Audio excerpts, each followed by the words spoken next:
कर्मवीर सुनील खांबे यांच्या मार्गदर्शनाखाली आणि त्यांच्याच संकल्पनेतून साकार होत असणाऱ्या आंबेडकर राईट्स युनायटेड अलायन्सतर्फे महामानव डॉ. बाबासाहेब आंबेडकर या सामाजिक, शैक्षणिक आणि राजकीय वाटचालीस दिलेल्या सक्रिय योगदानाबद्दल तसंच राजे भोसले फुले शाहू आंबेडकर चळवळीत उल्लेखनीय आणि मोलाचं योगदान देऊन संपूर्ण मानवजातीच्या कल्याणाकरिता आपलं आयुष्य अर्पण केलेल्या महान विभूती गुरुवर्य कृष्णाजी केळुस्कर, गुरुजी कृष्णाजी केशव आंबेडकर, प्रबोधनकार ठाकरे, संत गाडगे महाराज, दादासाहेब गायकवाड, कर्मवीर संभाजी दादासाहेब गायकवाड, शाहीर अण्णाभाऊ साठे, पेरियार रामस्वामी, भागुराम कवडे, वस्ताद गुरुजी बावनडाव भाग्या, शिवराम गोपाळ जाधव, विश्राम सवातकर, राघोजी पाटील, कमलाकर चित्रे, शांताराम शंकर रेगे, RD. Bhandare, Bhaiyasaheb Ambedkar, Raja Dhale, Namdev Dhasal, Dadasaheb Rupwate, TM. Kamble, Arun Kamble,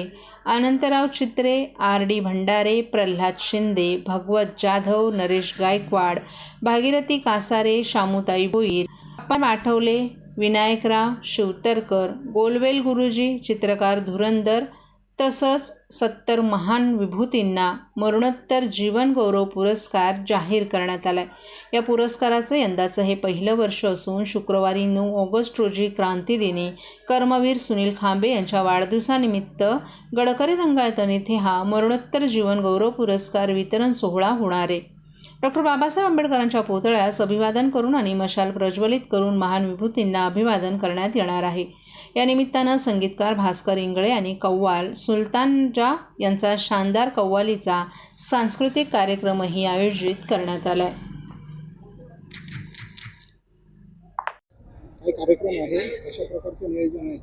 9 August या क्रांतीदिनी बाबासाहेब आंबेडकरांच्या बरोबर ज्यांनी योगदान दिलेले आहे, बाबासाहेब आंबेडकरांच्या चळवळीला सहकार्य केलेले आणि समर्पित झालेले त्या सर्वच महान विभूतींना आपण मरणोत्तर जीवन गौरव पुरस्कार देत आहोत. या लिस्टमध्ये जवळ 70च्या वर नावं आहेत आणि ती नावं वाचून दाखवायला तर मी तुम्हालाच विनंती करेन की आपल्या मीडियाच्या मार्फत, आपल्या वर्तमानपत्रांच्या मार्फत ही नावं जाहीर व्हावी आणि आम्ही जवळ 70-100पर्यंत जातील त्या सगळ्यांनाच मरणोत्तर जीवन गौरव पुरस्कार देणार आहोत. तरी आपण सगळे या कार्यक्रमाला, या उपक्रमाला प्रसिद्धी द्या. राजे भोसले फुले शाहू आंबेडकरी चळवळीमध्ये हर्षभरित कार्यक्रमामुळे, या पुरस्कारामुळे एक नवं चैतन्य निर्माण झालेलं आहे आणि बरेचसे मान्यवर नेते जे पॅन्थर, रिपब्लिकन, बहुजन संघटनेमध्ये ज्यांनी काम केलेलं आहे त्या सर्वच नेत्यांना आपण बोलावून पाठवलेलं आहे.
गेल्या 15 वर्षात मुंब्रात प्रचंड प्रमाणात विकास झाला आहे. पायाभूत सुविधांमध्ये मुंब्रा आज इतर शहरांच्या तुलनेत विकसित होत आहे.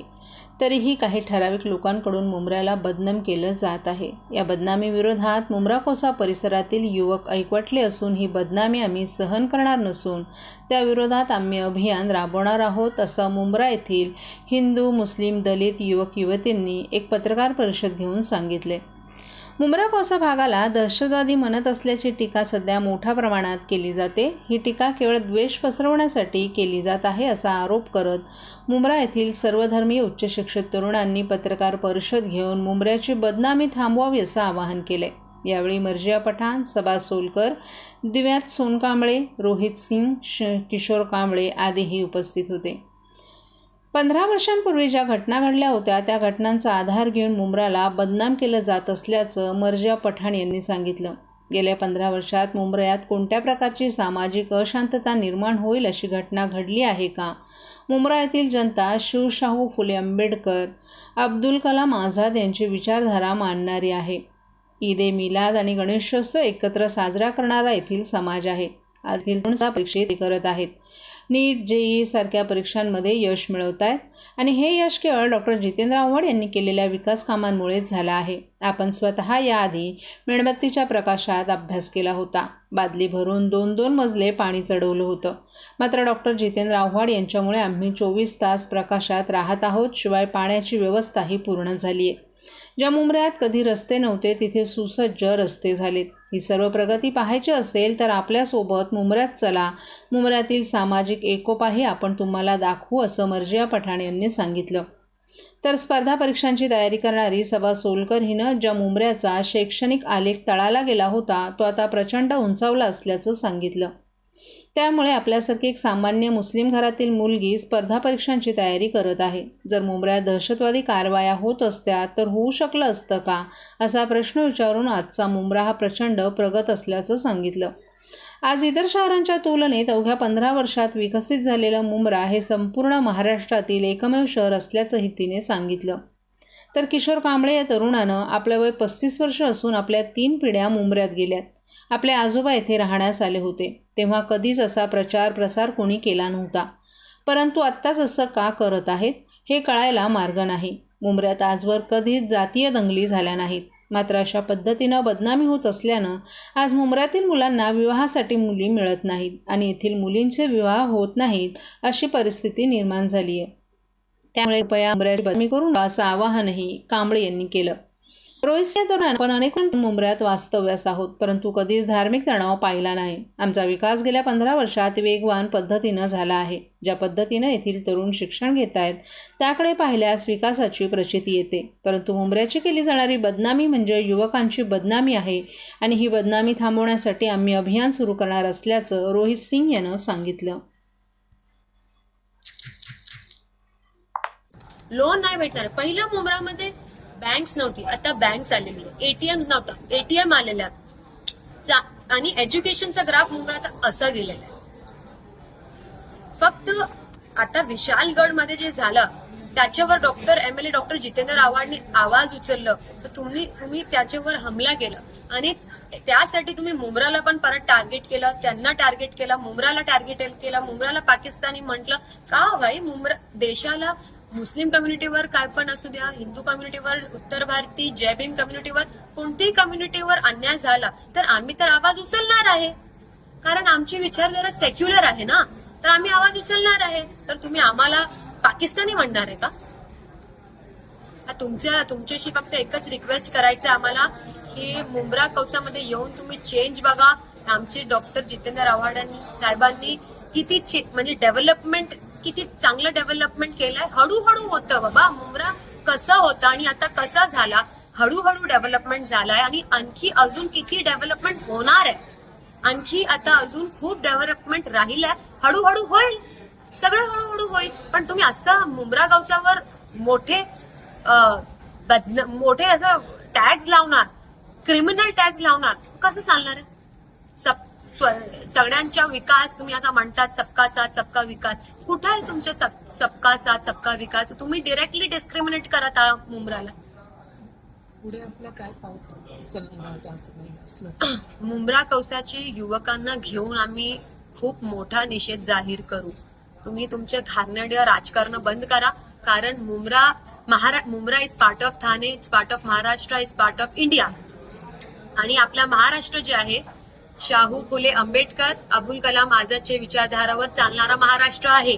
तुम्ही प्रयत्न जे करत आहे ना महाराष्ट्रांच्या मनात हेट क्रिएट करण्याचा, तुमच्या सगळं हे जे प्रयत्न आहे वेस्ट होईल.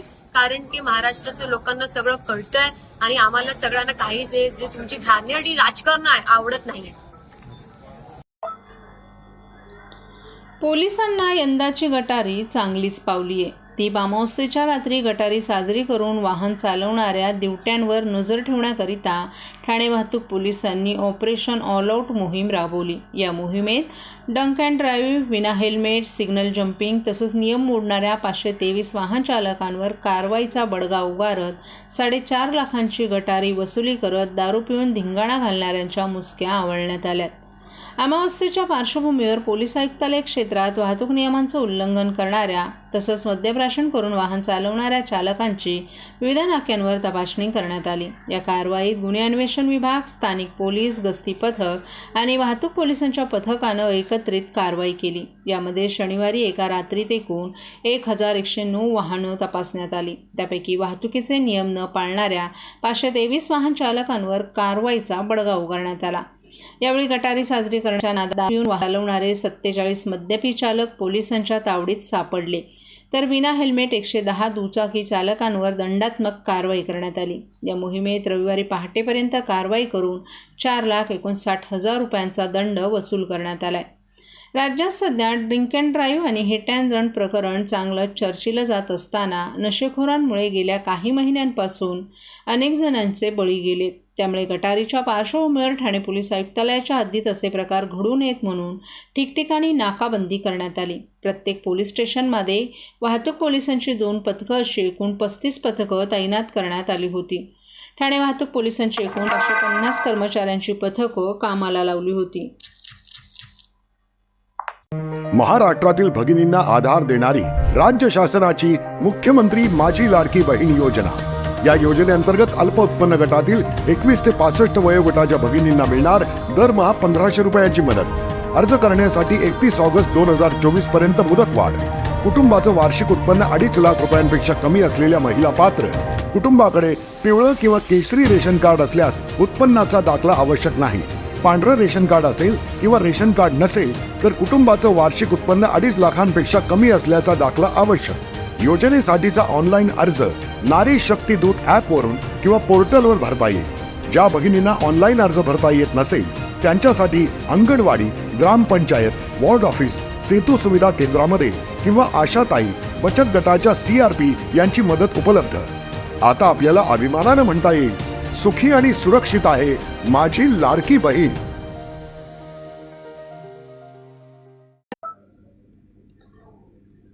राष्ट्रवादी शरद पवार गटाचे आमदार जितेंद्र आव्हाड यांनी राज ठाकरे यांच्यावर कडाडून हल्लाबोल केलाय। राज ठाकरे यांना नेहमीच चर्चेत राहणं आवडतं। चर्चेत राहण्यासाठी शरद पवारांचं नाव घ्यावं लागतं। महाराष्ट्राच्या राजकारणात त्यांचं अस्तित्व संपलं आहे। राज ठाकरे यांनी किती वेळा भूमिका बदलावी त्यांनीच विचार करावा असंही आव्हाड यांनी सांगितलं। आव्हाड यांनी राज ठाकरे यांना जातीच्या राजकारणावरून लक्ष्य केले। तुम्हाला जात माहीत नाही, तुमच्या घराखालीच दलित विद्यार्थ्याला मारहाण झाली होती। जेव्हा बाबासाहेब आंबेडकर पुण्यतिथी असते तेव्हा तुम्ही तुमचा बंगला सोडून लोणावळ्याला का जाता, असा सवालही त्यांनी उपस्थित केलाय। राज ठाकरे यांनी जातीपातीच्या राजकारणात बोलू नये असंही आव्हाड यांनी म्हटलं आहे। परप्रांतीय, मुसलमान आणि दलितांच्या विरोधात भूमिका घेतलेल्या माणसानं जातीपातीबद्दल बोलणं हास्यास्पद आहे। त्यांना हास्यविनोद करण्याची सवय असल्याचंही आव्हाड यांनी सांगितले। राज ठाकरे यांनी महाराष्ट्राला आरक्षणाची गरज नाही असं म्हटल्यावर आव्हाड यांनी टीका केली आहे। एसी वातावरणात जन्मलेल्यांना आरक्षणाचं महत्त्व काय कळणार? अशिक्षित घरात जन्मलेल्यांना आरक्षणाचं महत्त्व कळतं असंही त्यांनी स्पष्ट केलंय। आर्थिक दुर्बळ असणाऱ्या मराठ्यांना आरक्षण मिळालंच पाहिजे ही आमची भूमिका आहे। शरद पवार यांनी OBC आरक्षण दिलं आणि महाराष्ट्राच्या समाजासाठी काम केले असंही त्यांनी नमूद केले। राज ठाकरे यांनी जातीपातीचं राजकारण करू नये आणि आपल्या घरात गप्पागोष्टी करण्यासाठी, कार्यकर्त्यांना खुश करण्यासाठी बोलावं असंही आव्हाड यांनी सांगितलं।